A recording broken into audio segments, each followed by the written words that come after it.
Hi, welcome to our Success Through Systems workshop with Jonathan Dunnett of Enable Leaders. I am Jean-Marie James, Business Development Coordinator at Invest Nova Scotia. I provide support to all the regions in Nova Scotia and ensure that all the regional teams' programs are within budgets and operating effectively. One area of my job that I take pride in and love is the fact that I'm able to ensure all the proper documents are submitted for every application.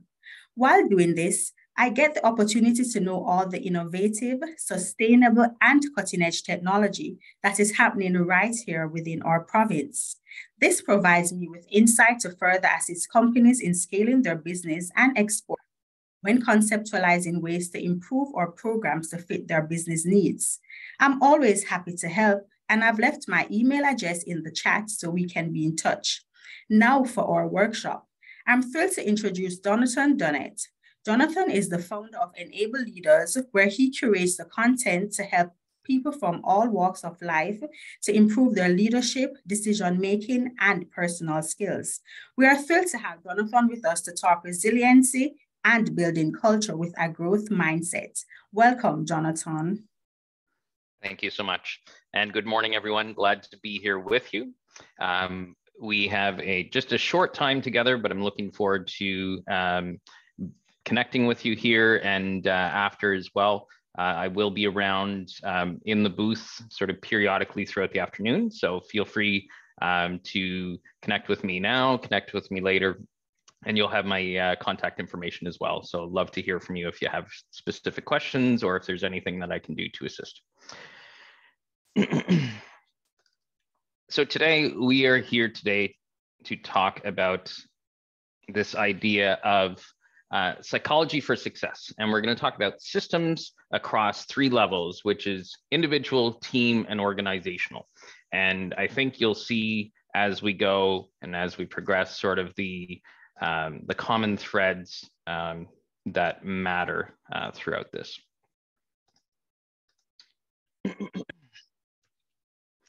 So today, we're going to focus, as I said, on systems and psychology across those three levels, individuals, teams, and organization.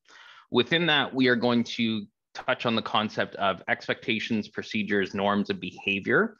Again, that'll be a common thread for us in our time together. And as well, we're going to delve into some tools and techniques. And I just wanted to start off and differentiate. Today's focus, we're really going to focus on this idea of systems, and that is really the interconnected dynamic elements that all work together in sort of an ecosystem perspective. We're not focusing on systems or what some people think of as systems as a process per se. However, we are going to see that these are not necessarily mutually exclusive, and we're going to touch on that in a little bit. So really, to kick us off and give us a frame, what is a system? Well, a system is really elements and components that are organized and work together for a common purpose. And you might think, well, that sounds a little odd. Maybe I'm not familiar. Well, the reality is you actually know all kinds of systems. You may just not have thought of them previously as systems. So for instance, the human body, ecosystems, maybe you go out to the pond or you've got a river by your house or something like that. There are systems there. And something that we're going to talk about today sort of thematically is this idea of actually airplanes. So those are all very familiar examples. This might get your mind going on other types of systems that you already know, but that's the essence of what a system is. And so then we flip to, is an organization a system? And I'm going to suggest that the answer is, in fact, yes.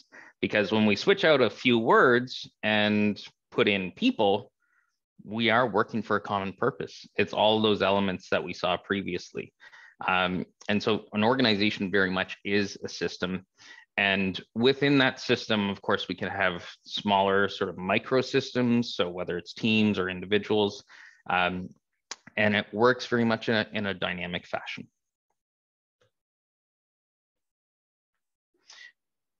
I want you to consider, because this is an area where sometimes people don't necessarily go. And this question of what would happen if. We don't always think that through, especially when it comes to our behaviors and what we do and what we say and maybe how we say it even. So what would happen if? We need to consider the magnitude of change that can happen when we interact within our system. So you come in, it's Monday morning, you haven't had your coffee yet, it's been a really rough day, and you start to interact really obtusely compared to what you might ordinarily do.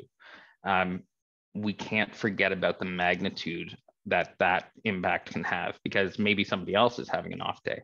So it's a really dynamic environment. So remember this idea as we go through today, the magnitude of change that we can create.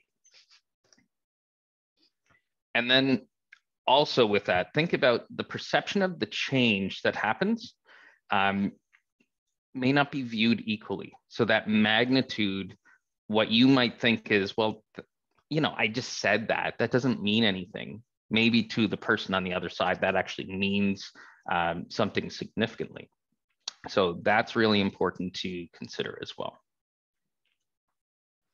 So as an example, let's say we've probably all done this on some level or another. We throw a rock, we skip a rock, whether it's into the ocean, into the river, whatever it might be. And of course, what eventually happens is we have some kind of a splash. So we have that splashdown. What does the bird think of that moment? It's not the same view as the human. What about the humans on the other side of the river or the lake that just saw that? How does that impact them, if at all? What about the fish? So you can start to see there's within a system, or you might use the word ecosystem, maybe that's more familiar. We have all these points of interaction. We have all these stakeholders, all these people involved, or in this case, animals involved, where we're doing something that has impact, but it's going to impact us differently based on our perspective. And with that splash, is it truly just a little splash, or is it a massive splash? So again, I just said that it doesn't mean anything. You just think it's a little splash. Meanwhile, the person that received that is not in a good place, not in a good state. And for them, you've just destroyed their world. That could be a big splash. So the idea of systems and interactions, as you can see already, it can be really messy. And the goal here today is we really want to talk about how do we create systems that are better, that are cleaner, that are smoother, such that we can create better workplaces. And I think you're going to recognize a lot of things that are familiar, but maybe you haven't thought about it in this way previously in terms of human behavior and how we interact and treat other people. So what's the problem with people, teams, and organizations? The thing is, we can have good and bad habits, actions, and behavior that create turbulence. Now, you've probably all been in an airplane where you get a little bit of shaking, some stuff happens, it's not smooth.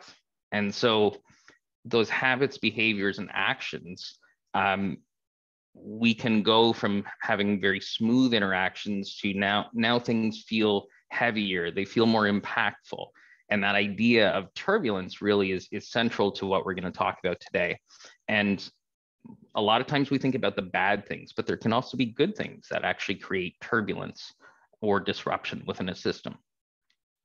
And back to our water splash example, the perception is really of turbulence is not really yours, it's about the other person.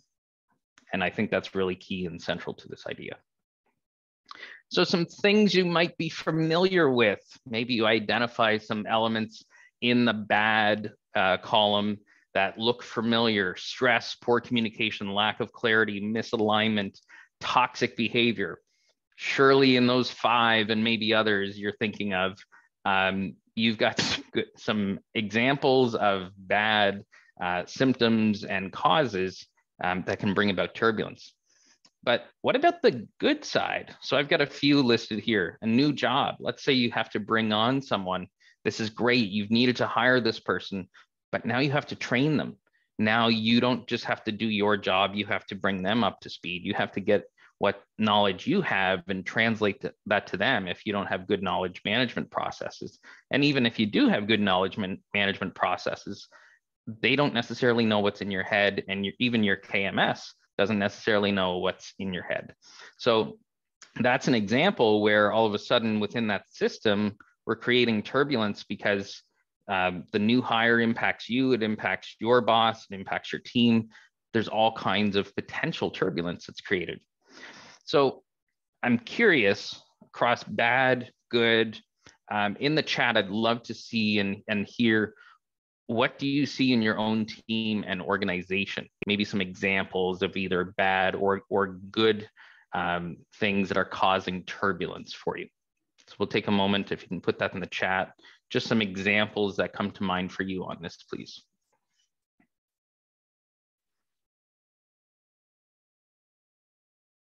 And I'm just going to pause for one moment.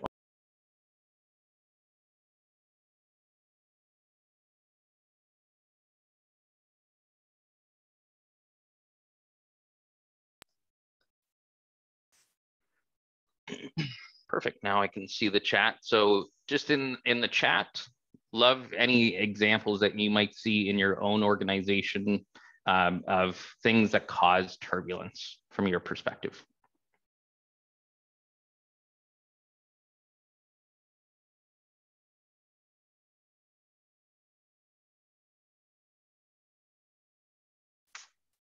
All right, so great example from Jessica. In her life, she's starting her MBA. That's a really good thing. But of course, that causes challenges. That could cause challenges at home, at work. There's additional time constraints. There's a lot of other elements there. That's fantastic. Thank you. Yuji says, decision to take 6 months of travel sabbatical and explore 12 new countries and to live low carbon lifestyle. Wow, that's a lot all in one example. So many different elements of both airplane turbulence and could be otherwise as well. So I've had experience in moving to different countries. Yuji, I know you've obviously had that experience as well, both now and previously, and learning a new language, just to pick an example. That's a great thing, but my goodness, that can cause a lot of turbulence and can be really challenging. Mike says, my company will not succeed without developing our tech. So this necessary innovation causes turbulence via various R&D processes and failures. Yeah, so there's another great example, a really good thing with a lot of potential elements of turbulence that can come into play. Absolutely. Those are fantastic. Thank you for sharing, everyone. And so this idea of the airplane can survive turbulence because it has resiliency built in. So I actually have some pilot training from years gone by. And what I can tell you about a plane is two things. Number one is you don't go over a certain speed. There are certain speeds for different things, and it's vital that you don't exceed those. And there are margins built into that for a specific reason. And the other thing is you don't do maneuvers that the airplane isn't rated for. And that all is a part of resiliency. And turbulence is a part of that because that's air that's going up and air that's going down. That's what turbulence is. And when we get a lot of rapidity with that, that's where we need that resilience built into the airplane. And so what is resilience? Quickly, it is this idea, how can we adapt to stress and how can we bounce back from that, particularly adverse effects? And that's the definition. I would even argue it might not be necessarily, depending on your definition of adverse, it might just be every day. There's a lot of stress in the world. And so our ability to bounce back, that piece of resilience is really important.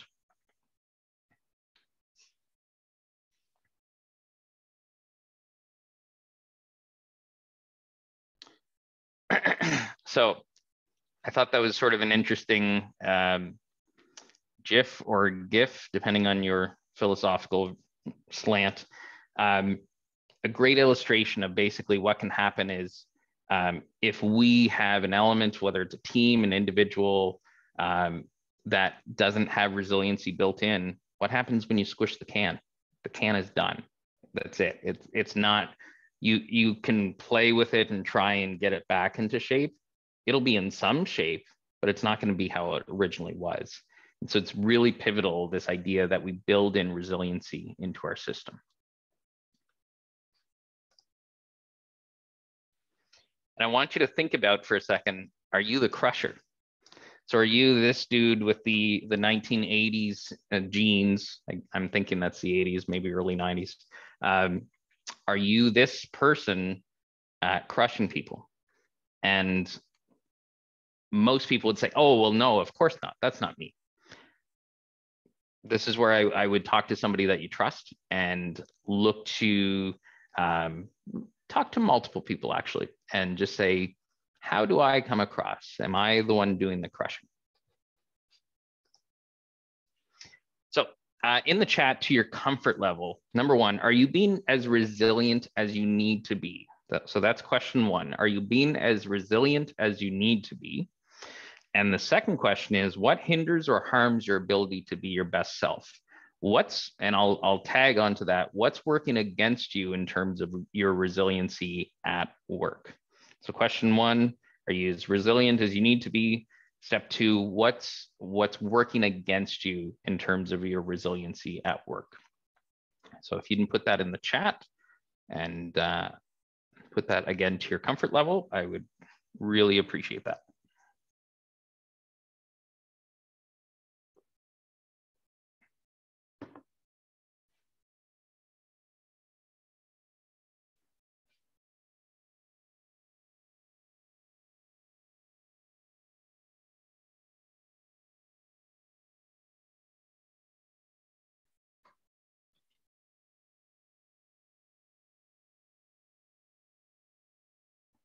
By the way, as you're typing, if you have any Q&A or questions as we go, you can certainly put those in the Q&A, and either we'll address that in the moment or we will come back to that at the end. So I welcome that as well.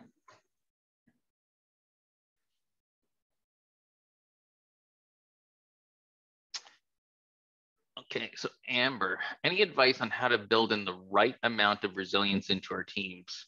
Enough space to be able to bounce back, have manageable workloads and respond, but also be able to move forward at the growth rate? That's a wonderful question.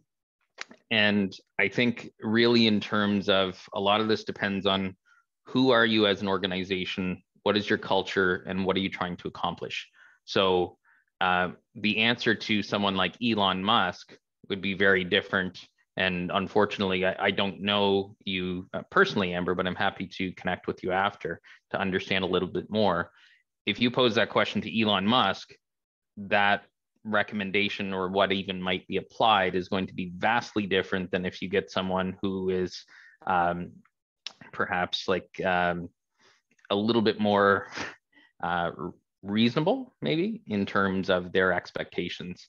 What I'm hearing from your question is there's a challenge in bringing balance to that. And I think a lot of it, we're going to talk about 4 pillars here today. And those 4 pillars, I think, as you start to implement those and bring them in, could be seriously helpful in terms of creating clarity on what is reasonable in terms of expectations, but at the same time allowing people enough space. And I think there are opportunities as well, even to specifically develop individual and team resilience, where over time, what you can have them to accomplish is actually more significant. But there's a lot of human behavior elements and a lot of dynamics that you have to understand. And again, happy to have a fuller discussion with you after today as well on that. Thank you for the question. Any other thoughts in terms of, are you feeling as resilient as you need to be, and anything that works against your resilience? Any thoughts that way?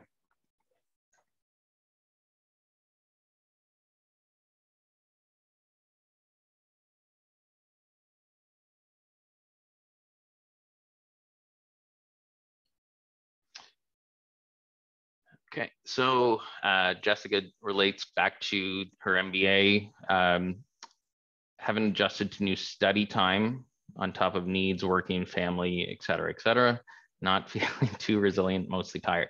Yes, and that's part of resiliency, and we're going to talk about that momentarily, is taking care of yourself. Obviously, you've got a lot of factors that are in play that are working against you as well on that. So let's jump down. We'll continue on, and actually to that point. And one other comment came in. I think what lack of human connection. Okay, really interesting. A lot of work is being done remotely. So when I do work in person, there's a shift I need to make. That's a really interesting comment. And the element of human connection, and this isn't necessarily sort of within the purview of what we're meant to cover today, but from a networking perspective, it's so important to focus on the intention of building good relationships with people. And so whether it's virtual or whether it's in person, my quick tips that I would give you are to focus on understanding people. So who are they? What's their story? What motivates them? What do they care about? Why do they get out of bed in the morning? Those sorts of questions, and just understanding like how did, if I'm talking to Jessica, I might say, hey, how did your recent test go? You were really stressed out about that. She's going to understand, oh, one, Jonathan's paying attention and he cares about what's going on in my life. That's a great starting point in terms of building connection. So again, if you look to understand who somebody is, understand what they care about, what motivates them, and just look to connect with them in a human way. And look, you might say that person is not that interesting to me. They have a hobby that I don't really get. Ask them about it. If you look at the old book, How to Win Friends and Influence People, oftentimes like the number one strategy out of that book is ask questions about that person, and eventually they'll think you're fascinating. Sorry if I spoiled 200 pages for you, but that's basically the thesis. But yeah, that's a fantastic question. So thank you for that. So going back to the comment that Jessica just made, so talking about being tired. So there's some elements that are within her control. Now, obviously, there are some constraints here too. So she's got a lot to do in her life. So that sleep time might be really squeezed, but maybe she has to make a choice in terms of, okay, I can't watch that extra hour of Netflix. I'm going to just go to bed instead. And so as you look across these areas of nutrition, fitness, sleep, and how you feel, including stress, that really has impact in different areas like communication, behavior, productivity, energy. I want you to think about what else it impacts for you. So UG is traveling right now. If UG decides to get the really heavy dish that is laden with fat, that is sumptuous and delicious, but then he knows that he's just going to suffer for the next 3 weeks, or well, that's an exaggeration, 3 hours. Maybe that's not the best choice. And so all of these things to some degree or another are generally within our control, and they do have impact. So going back to what I mentioned on the pillars. So when we think about our resiliency on the individual level, do you have clearly established expectations, procedures, norms, and behaviors? So again, and feel free to put your answer in the chat if you would like. When you reflect on your ability to be resilient, do you have clearly established expectations, procedures, norms, and behaviors? If you want to give me a quick yes, no, maybe there's some missing things.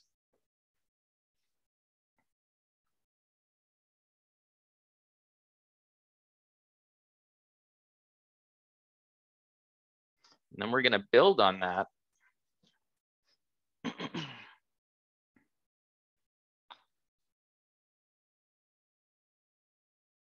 we're going to build on that. How often do you need to communicate these? So as an example, you might say an expectation that I have, going back to Amber's example. And again, I don't know Amber's example, so I'm just her context, so I'm just making things up here. But so Amber might say, I have an expectation that my staff are able to achieve X every day. If that's not clear, if that's not truly understood, and Amber has to communicate that every day or multiple times a day, that sort of thing, that might be a challenge, both on an individual level and a team level. Interesting comment there in the chat. There's a correlation between when I feel most resilient and when I have a good routine in place.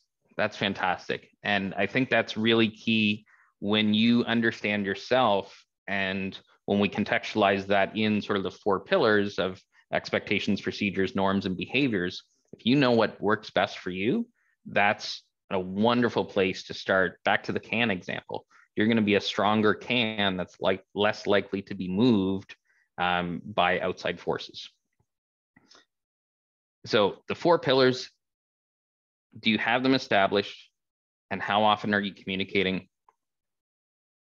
And here's the kicker question. If these were known, understood, respected, and executed faithfully towards you, how would your life be different, if at all?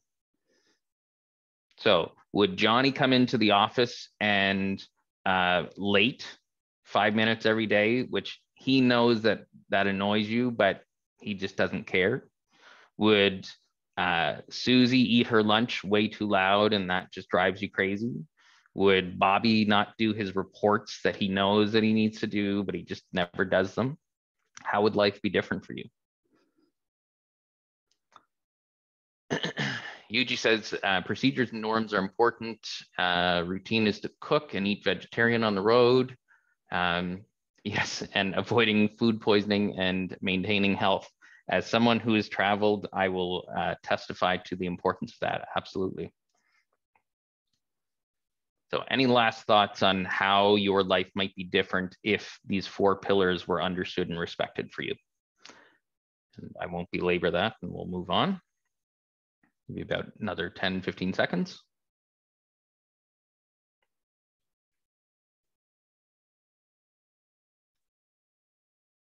And if you're still typing, that's okay. You can put it in the chat. We're going to move on. So some tools and techniques for turbulence. This is not an exhaustive list. This is meant to be illustrative. Amber, thank you for sharing. So important to share expectations and guidelines so everyone's working from the same information. Absolutely. I find that sharing the why helps a lot, 100%. If you go into a room and say, everyone get out the door now, well, you know, they might, because they might understand there's some urgency to that. If you come in and say on Monday morning, hey, we're using a new CRM, everybody start to use it, you might get some compliance, but probably you won't get a lot. Whereas if you explain the why, to Amber's point, and the motivation and why we are doing this new activity, you're going to stand a much better chance of success. So thank you for that, Amber. So on an individual level, number 1, we want to ensure that you have psychological safety. And if you do not have it, you need to find people that can help you through that. So those that have some power to help you establish psychological safety. Communicate early and often. So those 4 pillars, we need to be clear on those. So again, Susie comes in late every day. You might say, look, Susie, I know that you have a lot of things going on, but we need to have you here by 9 o'clock. Going back to Amber's point, here's why. Here's why it's important for you to be here at 9 o'clock. But make sure you clarify that and correct those behavioral slips as they happen. Don't allow behavior to sort of fester because over time that just creates a lot more issues. Number 3, take care of yourself. So across sleep, eat, nutrition, exercise, all those things that we were talking about earlier, this is going to help you be in a better place. And it's going to give you some more margin on resiliency. particularly with sleep. And we could spend a whole host of hours talking about this one specifically, and I realize it's a vast oversimplification, so I'll just contextualize that. But educate is needed. So we live in a day and age where a lot of people have a lot of issues where they need to be re-educated as to what is okay, what is acceptable, what's to be understood. As you are able, bring clarity. And I realize, again, that's a vast oversimplification in context, but again, if you want to spend hours and hours, we can certainly look to do that another time. But this is my very short and abbreviated suggestion on how to approach that. So as a reminder, just the four. So again, psychological safety, communication, take care of you, and educate as needed. Now for the bonus round. Bad behavior. We're all familiar with bad behavior. Either we have been a bad actor or we have dealt with them. When we deal with bad behavior, we see that it's often repetitive. We need to look for ways to interrupt the behavior if it's safe. That's really pivotal. And if you're in a situation that it's just perpetually unsafe, you need to leave that situation, bottom line. And I know that might not be easy if you have a mortgage to pay or that sort of thing, and there are other considerations, but plan a way to get out if you're in a situation that is unsafe. You might not change the person, but you might change the moment. And so in my experience, calling out behavior, reframing it, walking away, doing something to interrupt when they're just like, oh, well, hang on, I didn't finish being my bad self. It's really interesting to watch people struggle with that when their brain is going, well, hang on, you just interrupted my normal pathway. That's the goal, if we can. And ultimately, you have to evaluate whether the battle and the war is worthwhile. And so an example of that, this is an organization of which I'm aware where trust was undermined. And it's a very short story. The idea was that the team was engaged for a major decision, and the decision, what it was, really doesn't matter for the illustration, but the problem was the decision had already been made by the decision maker. And this created a lot of turbulence in the team. There was a massive amount of trust was lost. Communication was rocky, just impacted a lot of things within the organization. And it was a really bad, sort of exercise to go through and just fake on the basis of the decision maker.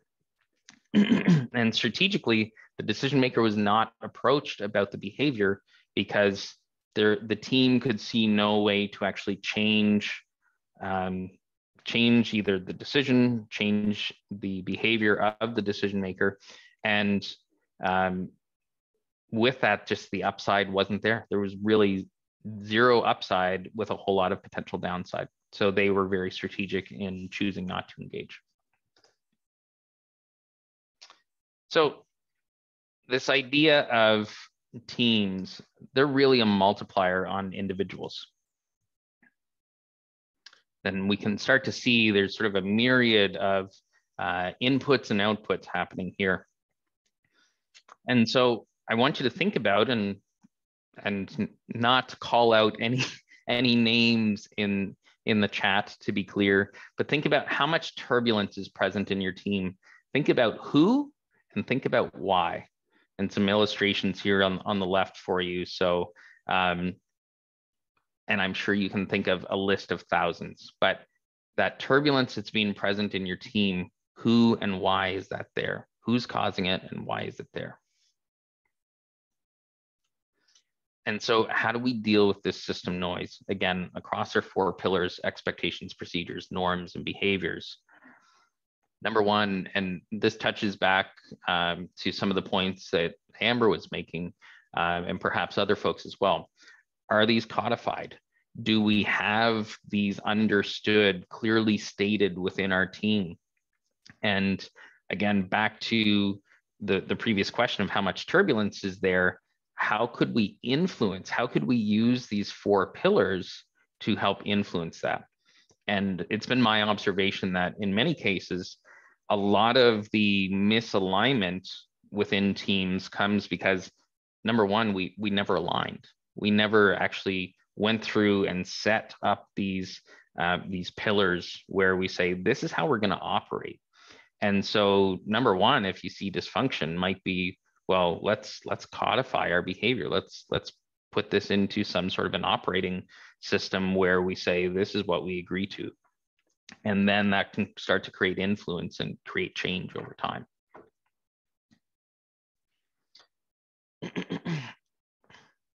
And so some tools and techniques regarding team, and we've touched on some of these already, but we need to seek clarity and alignment. Somebody used the word clarity, I think, earlier in the chat. Communicate with curiosity and kindness. Don't assume.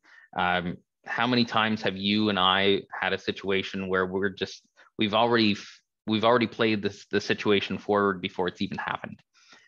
Oftentimes that's a mistake. And so I had a situation this week where I said, in my mind, I was prepared for a fight, and there was no fight. So again, don't assume the situation. Show up well. We've talked about that. Jessica's going to go and get more sleep. She's going to figure out some better routines as she gets established, so that she feels a little bit better about doing the challenge of her MBA. Show respect. What else? What else can we do? If you can put that in the chat, how else can we work together as within our teams? What could we do to improve those teams' environments? Love to hear from you in the chat.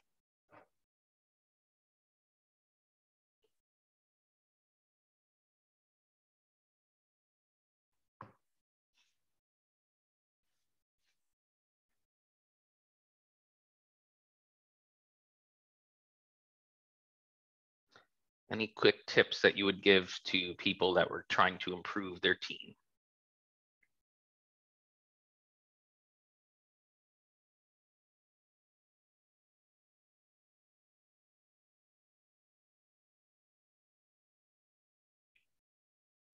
Check in. Love that. Whoever the entity is that is Invest Nova Scotia currently, check in. Yes. Understand how people are doing. 100%. What else?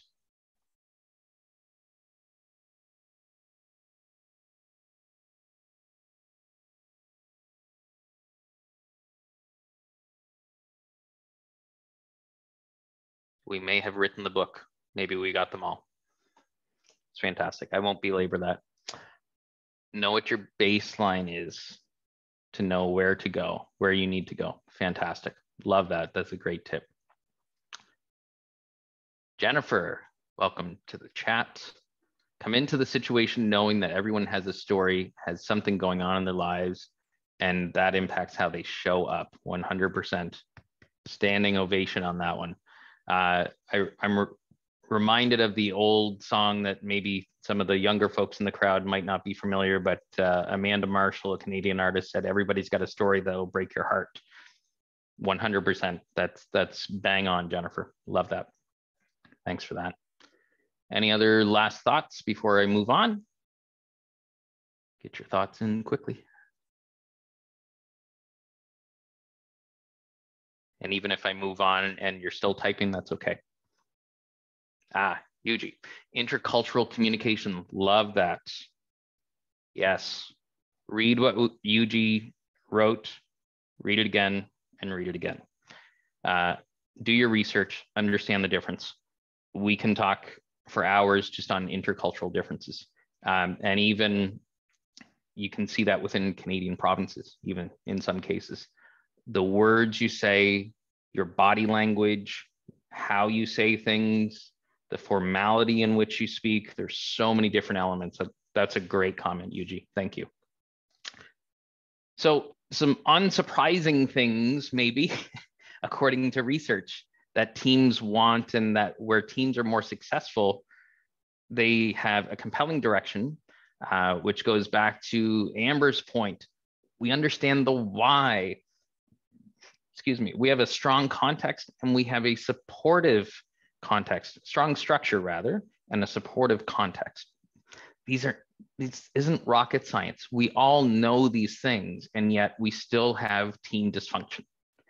But this is some of the research that is on the topic. So shifting over, again, we were just talking about teams being a multiplier of individuals, and really then we have a multiplier from teams up to organizations. So organizations are just a multiple of teams. And of course, messy arrows. Shifting gears ever so slightly, what about the question of power? So who matters most within, I said within the system, within your organization, who matters most? And are all people and teams equal? Love to get your thoughts in the chat, please.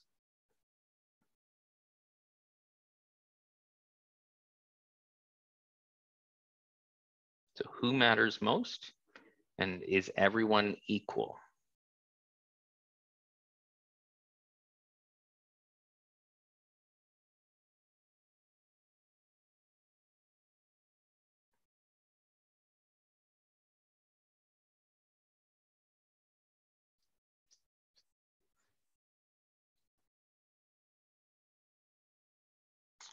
And while you work on that, just out of curiosity, I'd love to hear where, because Yuji mentioned he was traveling, I'd love to hear where everybody is coming in from today, if you can tag that to your answer. So whether you're in Malaysia or Mahone Bay, would love to hear where you are today.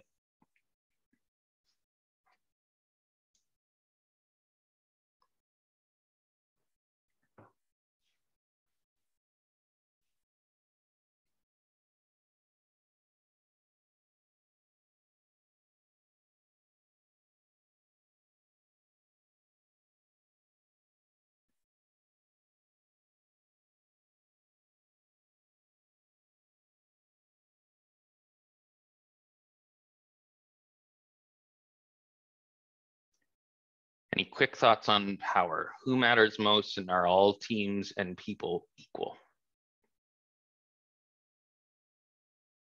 We can always circle back to this at the end as well.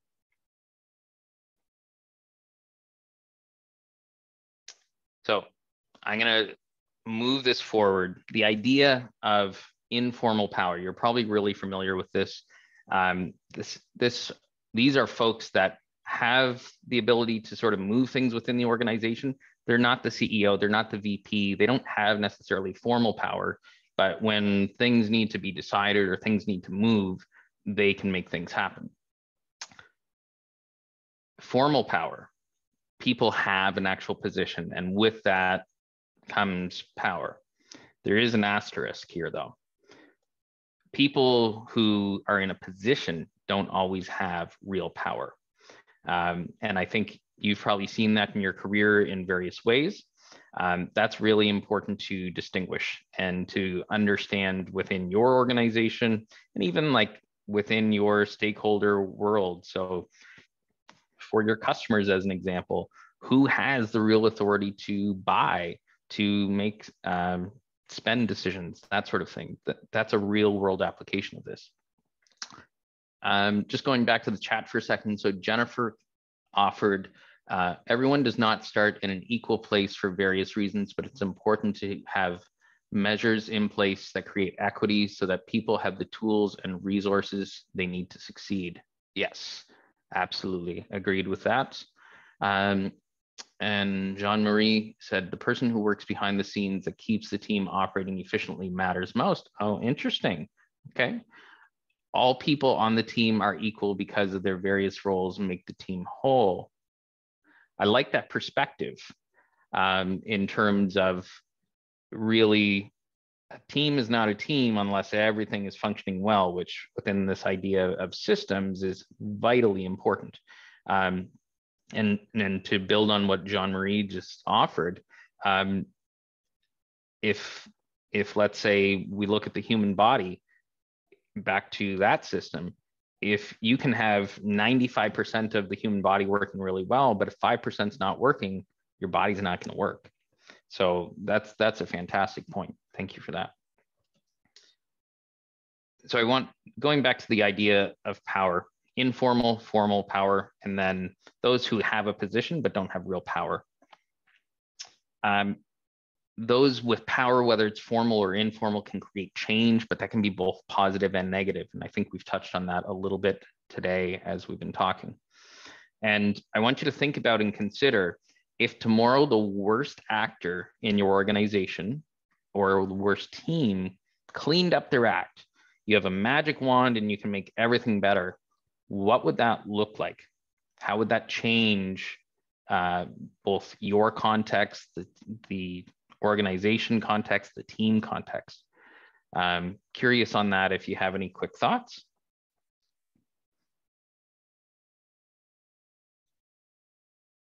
So if the worst actor or team were to magically fix all of their issues, what would that look like? How would that be different?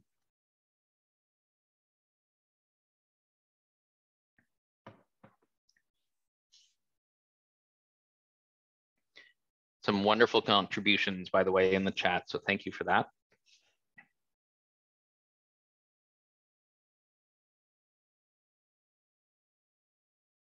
I'll give you a few more seconds here.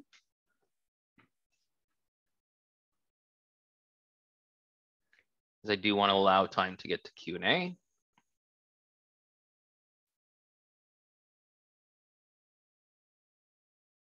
All right, we can circle back to this at the end as well. So when we look back at our 4 pillars and we look on an organizational level, and we talked about this already, but really without alignment, and I think we've touched on this very early actually in the presentation, if we don't have alignment, we have nothing. You can have all the other positive elements within an organization. You can have good communication, you can have nice people, you can have all of that. But if you are not aligned, you're going to be madly off in all directions, and it doesn't work. And so in terms of how we address this within the organizational level, number one, we need to listen and observe. So hire well. If you introduce a bad actor into a good organization, guess what? Over time, that's going to pollute things. So be very cognizant of that. Second, establish systems and mechanisms to find issues and collect data. And coupled with that, we then want to have within that system or outside of that, the ability to analyze and identify issues or potential issues, those points of turbulence. Because if we do that, that's going to allow us to build a much better, healthier organization. And then sometimes we need to move. We need to weed the garden. So if we've got Sally has come in late every day for 30 years, Sally is a real drag on the organization, doesn't contribute, makes everyone miserable. You know what? It might be time to get rid of Sally. Weed the garden. And if they're long established issues, and these are often the thorniest, the most challenging, think about how can we extricate them from the organization. There might be a sequence, bring in HR, work at it, but know that it's going to be worthwhile to remove really negative elements within your organizational system. And after we do the weeding, we want to check the soil. We want to look for alignment, make sure that we are working towards the culture that you want to create. And once we have that alignment, we're going to bring in processes that we talked about earlier, the other sort of more sequential perspectives to keep alignment and keep the system healthy. And this goes back to my earlier comment. Every organization is going to have different needs. So obviously you take this and contextualize it for what it means for you and your organization. But it's so important that you have a system to deal with this, because otherwise you can just sort of go on cruise control and you might have moderate success as an organization. Maybe you have your profits and loss look good, but maybe you've got a toxic culture that becomes terrible and nobody wants to work there. It's a real world reality. And then at the end of that, we want to repeat this. We want to look at thresholds for behaviors and turbulence. We want to deal with issues before they become more significant issues. And we use those systems to track the data and to move when appropriate. So again, it's sort of that process of we weed the garden, we go out daily or weekly and look at it and say, are there any new weeds? Do we need to deal with anything else? That's really important. And so now we're coming in, smooth landing, no turbulence, hopefully. But I want you to consider for yourself today, what are 3 actions that you could do to remove turbulence, both for yourself and for others, and really work through that. And again, maybe you have some good things happening in your life, like Jessica's example, where she's doing her MBA, but you know, there's some elements that need to improve for her. But maybe there's some other things for other people that adjustments could be made to remove turbulence. So really want you to think about and consider, what can you do to remove turbulence for yourself and others today? And with that, I say thank you so much.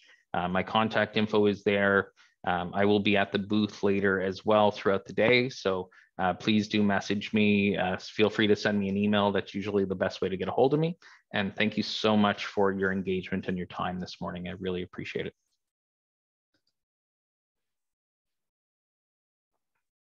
Any questions that I can address specifically while we have a few minutes?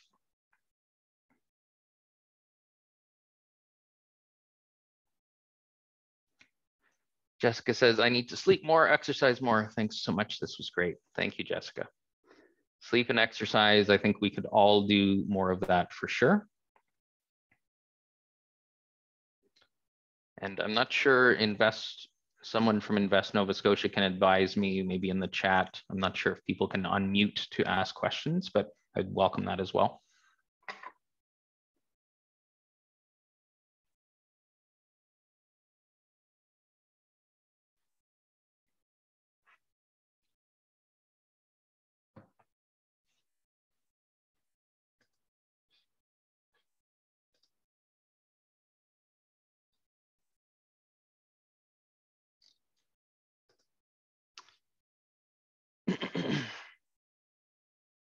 Any questions at all that I can look to address for you?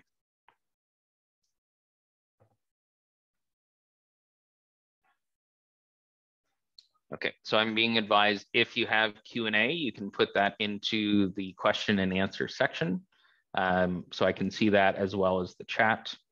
We've just got about 1 more minute to go. And when this ends, you'll automatically be placed back out into the lobby just to prepare for your next session rather. But again, any last questions? And if not, I thank you so much. I have a question about measurement. Yes, go ahead.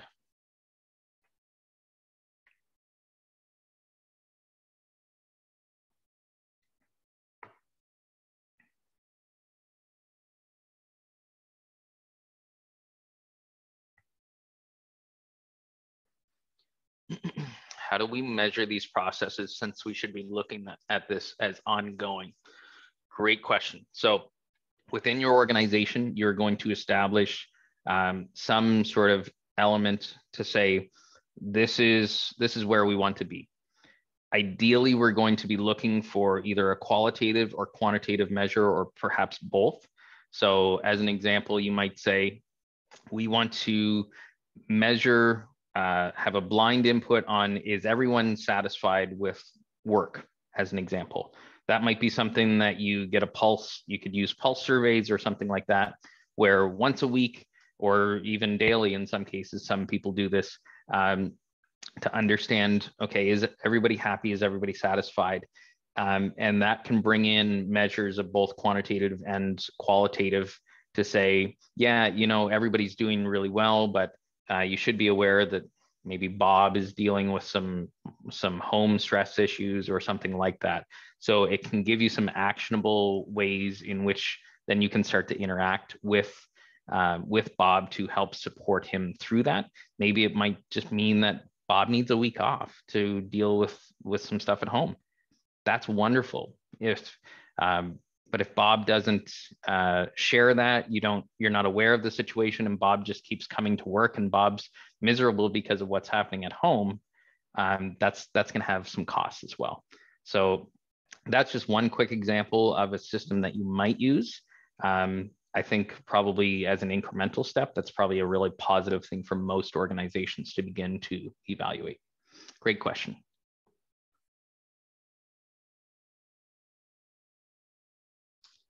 And any other questions?